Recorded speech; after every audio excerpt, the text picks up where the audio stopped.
Lobbycast. I like that. We're recording in a van down by the river. I will probably edit that out. Yeah, well, with the constant F-bomb. Quote Brad Pitt, what is in the box? Am I the only one that's impressed that Brendan Fraser still gets work? Hello and welcome everybody to the PGL Lobbycast. I'll still call it PGL Lobbycast. It's old school. And we're still associated with the website, so we'll just keep going with that. This is episode 345 for October 2nd. It's just me today, as you can see. Nobody's standing around me. And just doing a quick little show. We couldn't get together this week, so this is what it comes to. Do a little news first, get that out of the way. We do have Microsoft announcing a bunch of hardware bundles this last week. The ones we talked about previously were the Halo 5 Guardians and the Forza Motorsports 6 bundles. And in addition to that, we are getting a Tomb Raider bundle.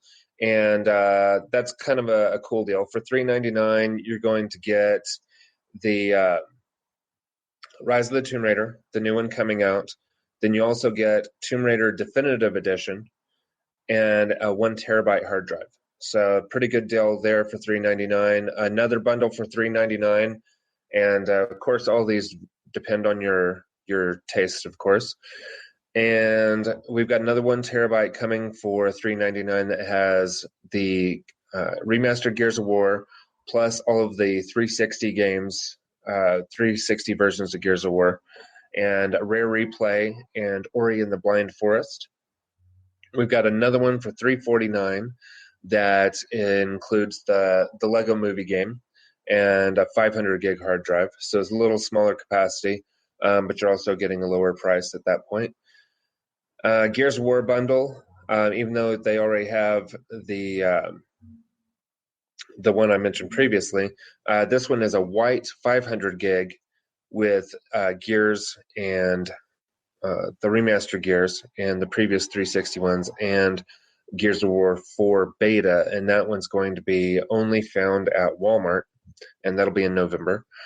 Connect bundle, and this one we don't see as often. Most of the newer bundles are Connect less. And this one's a 500 gig with Connect, and then you also have download codes for Dance Central Spotlight, Connect Sports Rivals, and Zoo Tycoon. And that one probably will find most places, not GameStop though, because they have already said that they will not be carrying bundles that include download codes for whatever reason. I guess further distance themselves from digital, which is where the entire industry is heading. And then last but not least, most certainly not least, the Fallout bundle. You're going to get a 1 terabyte system, Fallout 4, and then also the digital version of Fallout 3. And man, at $3.99, of course, that's worth hundreds and hundreds of hours of gameplay if you actually have hundreds and hundreds of free hours. I do not. So definitely not a bundle for someone like myself. Moving on from there, we do have a couple of other things. NVIDIA has now put out that they're going to be doing an $8 game subscription, and this will be for all of their Shield devices. So you can pay $8 a month, and then you'll be able to, if you have the handheld Shield or one of their new console-type devices, you basically have access to a ton of PC content for $8 a month. I think it's a great deal. I don't own any Shield devices, and I don't know if I need to buy any dedicated gaming device. I mean, my Xbox One gets more use as a media player than anything else right now. And but that's a great deal for people who have not only time to game, but are really into that type of gaming. Let's see, PS3 and 360 versions of Black Ops 3 are going to be multiplayer only. You can only get the campaign component of that game if you buy a PS4 or Xbox One version. That's something kind of interesting, and I think they're saying the limitations of the physical media, the DVD media, but really when you can install games to the 360, it's really just, I don't know what they're doing there, because there are several multi-disc games that were available for the 360, one that kind of split up the campaign and the multiplayer. So moving on from there, it was this last week the Game Boy's 25th anniversary, and I think a ton of people had Game Boys. I know I had one of the old school bricks, loved it, played it all the time. It's great for riding in the car, whatnot. And on the other side of that, Sony has announced that they are not going to be releasing a Vita 2 anytime soon, stating that the climate is not conducive for a release of another handheld. So that's kind of an interesting thing. And in a wee bit of movie news, I saw, and I just thought this was incredible, I saw that the new Bond movie has destroyed $37 million worth of Aston Martins. That's a lot. So it just blows me away. I've always been a big fan of practical effects over computer-generated effects, but man, why do you have to destroy so many beautiful cars? Terrible. Seems like you could just do it with a computer, but whatever. Probably wouldn't look as good. Moving on to the weekly watches this week. We're just going to quickly burn through some of this stuff here. Listen to a couple of episodes of Hollywood Babylon this week, and that's with Kevin Smith and Ralph Garman. And those are both really good. These particular ones were them reading Batman Cacophony. It's a story that Kevin wrote. And then I started in on an episode where they were doing the Batman 66 and versus Green Hornet crossover. So that was kind of cool, and it's fun listening to them do voices, and they add in sound effects, and they're doing it in front of a live audience, so there's a lot of audience interaction as well. And let's see what else. 2 episodes of Gamertag Radio, one recorded in New York, one recorded in London, and then I listened to a couple episodes of The Moth, which is short form storytelling live on stage, and that was pretty cool. And let's see, this week, watching a few things. Today, I watched The Blacklist. I didn't finish season 2. I'm not even sure if I started season 2, but this was the beginning of season 3, and it kind of reminded me of why I ditched the series in the first place. You got this criminal mastermind, and for whatever reason, there are these really smart people making really stupid mistakes, and it was all too predictable, so it was kind of hard to watch. And I find that to be the case with a lot of different TV shows, but I have a little less patience for it, at certain times. Heroes Reborn, watched the first couple episodes. It's not great, but then the old show wasn't great in the later seasons either. Not a huge surprise, but those hardcore fans of Heroes probably enjoy what they're doing with this, which is a sequel series, and maybe a mini series. I'm not sure exactly where they're going to go with this. Watched a new episode of South Park. It's pretty funny.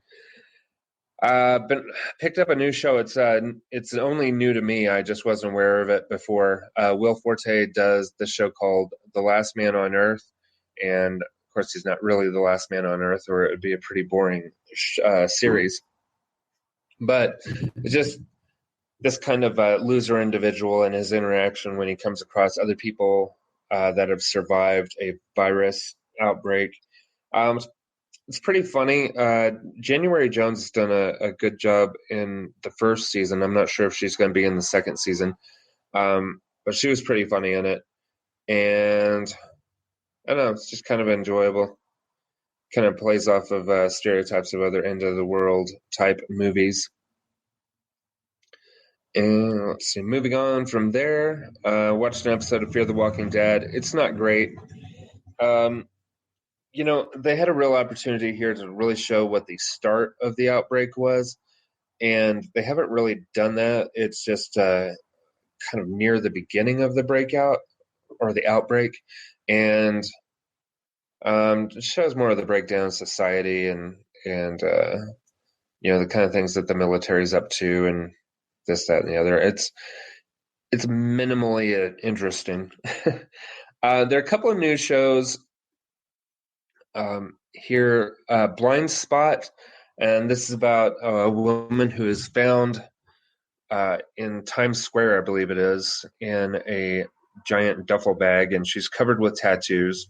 And these tattoos kind of lead the FBI towards hints to solve crimes. It's another one of those games where this person with a singular insight or ability to help law enforcement is helping them solve crimes. So we'll see. They seem to be unveiling who her true identity is rather quickly because she has medically induced amnesia or something along those lines, and she doesn't know who she is. It's a little more interesting than the other person with particular insight who assists the FBI show that came on, Minority Report, and it's set in the not too distant future, but definitely in the future, and it centers around the kids from the movie, the precogs who were responsible for all these premonitions and the future crimes prevention, and what they're doing now. And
lost connection now. I'm not sure if this is going to go up or not. Anyway, wrapping up the show anyhow. Have a great day. I got to get to work.